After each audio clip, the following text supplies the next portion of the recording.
Hunting has been a hot-button issue for many environmentalists and ecologists. However, my thesis will take an approach to hunting that it helps the environment, and hunting is in fact conservation, which benefits the animal populations. I will argue that because hunting maintains game numbers at a healthy rate and is aligned with the biblical creation mandate, well-regulated hunting is an essential and ethical form of white-tailed deer conservation in the state of Texas. My thesis will utilize a very specific definition of who can be considered a true hunter and who ought to be classified as such.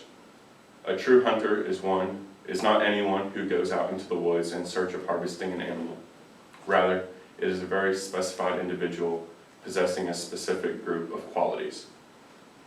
My definition of conservation is one which preserves a balance in the ecosystem and prevents overhunting in any given population. It is also one which utilizes individual and state involvement. When the individual and the state can come together, the greatest moves towards conservation can be met. Individuals and the state can have impacts in conservation, but when the two come together, the greatest moves towards conservation can be met. It is important to understand a few terms to understand the basis of my argument. The first of these is who can be considered a true hunter. A true hunter is one who values the game above everything else and does not take a shot at an animal unless they are 100% confident that they can make it. The definition of a true hunter will be expanded upon later in this paper, but that is the basic working definition. Conservation is what is achieved by a true hunter, and conservation will be defined as simply the management of the biosphere so that it not only is sustained for this generation, but also generations to come. Conservation is future-minded and has the animal's interest in mind.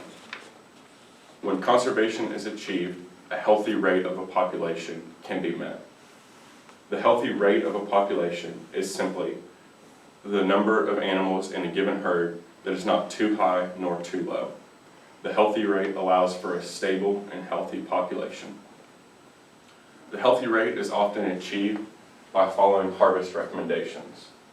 Harvest recommendations are often given by state officials or biologists, and they allow for the conservation efforts and the healthy rate to be achieved in any given herd.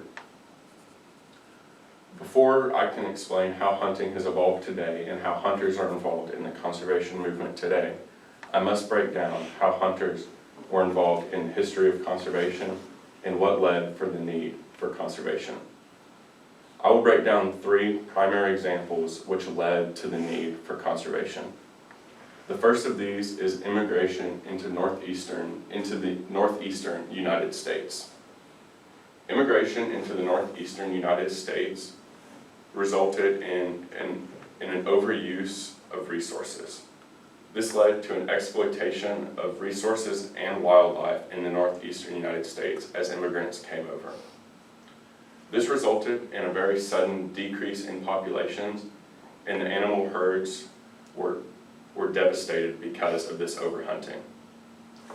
The second thing which had a drastic increase on animal populations was the Industrial Revolution. With the Industrial Revolution, urban populations saw a 15% increase. This led for a need to feed all of these individuals. The need for these individuals to be fed was met by men who were given the title pot hunters. Pot hunters were simply individuals who went into the woods in order to harvest wildlife to bring back into the city for food. When these individuals would go in search of wildlife, they had no regard for wildlife or how many they were harvesting. They simply harvested as many as they could for profit to bring back into the city. While pot hunting was not in and of itself a bad occupation, it did become a problem when they overexploited the resources available to them and they overharvested the animals in that given area. The third of these is the bison decrease in the 1800s. With the bison decrease, populations went from roughly 30 to 75 million to near 1,000. As people began to move west, these bison were overhunted and the fur trade was growing so rapidly that the bison populations decreased, and this caused a devastating impact on those wildlife. While all of these were results of hunting causing a decrease in population, it is important to note where the conservation movement began. The conservation movement can be traced back to two primary individuals, George Grinnell and Theodore Roosevelt. These two men founded the Boone and Crockett Club. The Boone and Crockett Club was established in 1887 and was established to give structure around hunting and to promote conservation.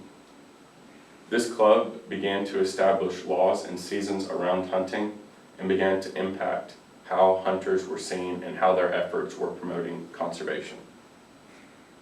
It is also important to understand several laws and ethics when discussing hunting. Before getting into the laws and ethics, it is also important to understand how much hunters contribute financially towards conservation. Hunters contribute roughly $372 million each year towards hunting, and they have contributed $5.5 billion over the last 60 years. These funds towards conservation are collected and then distributed by the state into programs such as technical guidance to private landowners, Texas Parks and Wildlife surveys and research for development of hunting regulations, operation and management of wildlife management areas across Texas, and conducting research and developing techniques for managing wildlife populations and wildlife habitat. All of these funds are brought about by hunting license sales, duck stamp sales, hunters education, donations, and organization. Hunters contribute more than any other group towards the conservation movement. The Pittman-Robertson Act, established in 1937, was also a very important act in the wildlife conservation movement.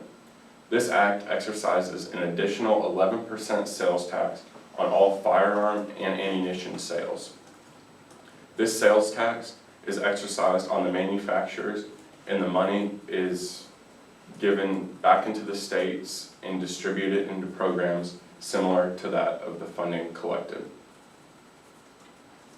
Into the laws that hunters ought to follow, there are two primary ones which I will mention in this defense. The first of these is specified open and closed seasons for white-tailed deer hunting, and the second is limitations on the number of wildlife able to be harvested by an individual hunter. Open and closed seasons are very important for hunting and for conservation because they give the hunter a time in which they're allowed to harvest animals.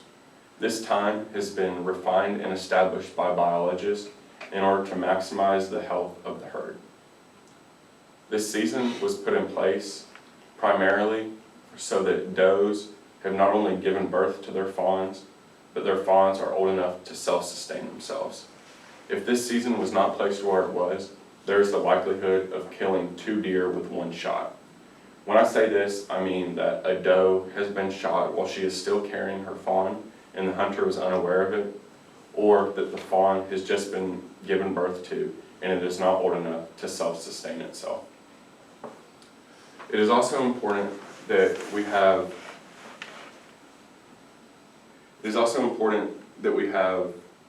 limitations on the amount of wildlife an individual may harvest. These limitations on the amount of wildlife an individual may harvest allow him to not overhunt and allow a given area to be limited in the amount of wildlife that are taken off. If these limitations were not in place, then it would be difficult to track how many wildlife were being harvested in a given area. There are also a set of personal ethics which an individual must follow when he is hunting. These begin to build upon the definition of a true hunter previously mentioned. An individual must follow all of the given laws and the code of personal ethics. These ethics include placing oneself on the same level as the wildlife and understanding that wildlife is a creation to be cared for rather than a resource to be depleted. When I say placing oneself on the same level as the wildlife, this could be a confusing term, especially given the dominion mandate, which claims that man is in dominion over the animals and he is not necessarily on the same level. However, when I say placing oneself on the same level as the animal, This means placing oneself in the same circumstances and environment as the animal. It is placing oneself into the wild and understanding what that animal has gone through in order to achieve the life that it has today. It is understanding everything that that animal has gone through and understanding that it is a life that you are taking when you harvest that animal. It is also important to understand that wildlife is a creation to be cared for, and this does relate to the creation mandate, which will be touched on later.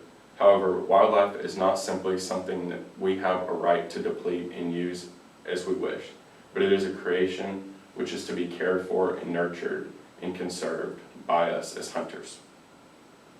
There's a quote by the Rocky Mountain Elk Foundation, which I think summarizes the viewpoint that we as hunters ought to have when we go in search of an animal. This quote reads, "If hunting were all about pulling a trigger, I would have stopped a long time ago. The day I stopped feeling remorse after harvesting an animal is the day that I quit hunting." I think this summarizes the view that we ought to have as hunters. We ought to feel remorse, and we ought to understand the weight of harvesting an animal. We have to understand that that is a life that we have taken, and it is going to a good purpose, but it is still a life. Transitioning into the biblical argument, hunting can be traced back to the very beginning in Genesis 1. While hunting is not established and meat eating is not allowed in Genesis 1, the creation care and the care for animals can be traced back to Genesis 1:28, which reads, "And God blessed them, and God said to them, Be fruitful and multiply, and fill the earth and subdue it, and have dominion over the fish of the sea, and over the birds of the heavens, and over every living thing that moves on the earth." This verse does not permit hunting, and it does not even permit meat eating. However, it does establish the dominion mandate, which states that man is in dominion over the animals, and the animals are underneath man's control. This establishes that man is to care for the animals, and that he is to have their best interest in mind. It is a dominion rather than a domination mindset. Man is in dominion over the animals. That does not mean that he has a right to overuse them or to exploit them. Meat eating can be seen later in Genesis 9:3. Genesis 9:3 grants the allowance of consuming meat. While Genesis 9:3 is written post-fall, that is the reality that we live in today. Genesis 9:3 reads, "Every moving thing that lives shall be food for you, and as I gave you the green plants, I give you everything." This is very clear that God is giving man the allowance to consume meat. It is also important to understand that man is a part of the biblically established food chain. God has placed man above animals, and he has established a food chain underneath, from the large aggressive animals to the smaller non-aggressive animals. Since man is at the top of this food chain, removing him would cause drastic results on the biosphere. In man's active pursuance to follow the dominion mandate, as well as the allowance of consuming meat, he is in fact helping the balance in the ecosystem and allowing it to function properly. One common argument which is raised against hunting is that wildlife is better off when left alone, and that hunters are simply making the problem worse by being involved in the animals and in wildlife. However, I would combat this by saying that hunting manages deer populations from invading urban areas. When deer invade urban areas, this causes a wide array of problems, ranging from automobile accidents involving deer, aggressive male deer during the rut who are unafraid of humans, severe damage to landscaping, and increased number of disease-causing agents, including ticks carrying Lyme's disease. When these deer populations rise too high and begin to invade urban areas, all of these problems tend to occur, and these can be removed if hunting were to be established in those areas. It is also important to understand, as established earlier, that hunters are part of the food chain, and removing hunters from that natural environment would cause a decrease in the food chain and would cause direct implications into that biblically established food chain. It is also important to understand that hunters are involved in the management of chronic wasting disease, also known as CWD. If hunters were to be removed from the wildlife and from their habitats, the biologists would know very little about CWD. Although they still know little today, what they do know about it is due, in fact, to the hunters and the data that hunters have provided to them.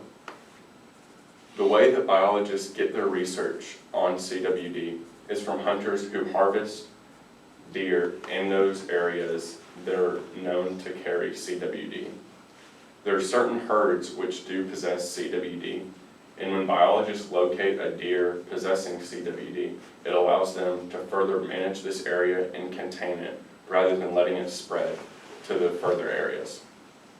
Whenever a hunter harvests a white-tailed deer in the areas possessing CWD, he must take it to a testing site immediately after harvesting it, and this allows biologists to track the spread of the disease in any given herd. The second argument raised against hunting is that past involvement doesn't necessitate future involvement. Just because hunters were involved in the foundations of conservation in the very beginning of conservation doesn't mean that they should be involved today. However, what I would raise to this is that hunters contribute far too much for this to be the case. Hunters contribute more financially than any other organization towards conservation, and hunters also contribute a vast amount of time and resources through involvement in clubs and organizations. Hunters contribute too much to be considered harmful to the conservation movement. In conclusion, I've touched on the history of conservation, the ethics required to consider oneself a true hunter, and the biblical side of conservation and how that fits into the mindset of a hunter. I would argue that when a true hunter follows the laws and ethics and is aligned with the biblical creation mandate and what the Bible states to be wildlife care and creation care, that he is in fact helping conservation. It is clear that a well-regulated and ethical form of hunting is conservation and aligns itself with the creation mandate, promoting a healthy herd. Thank you.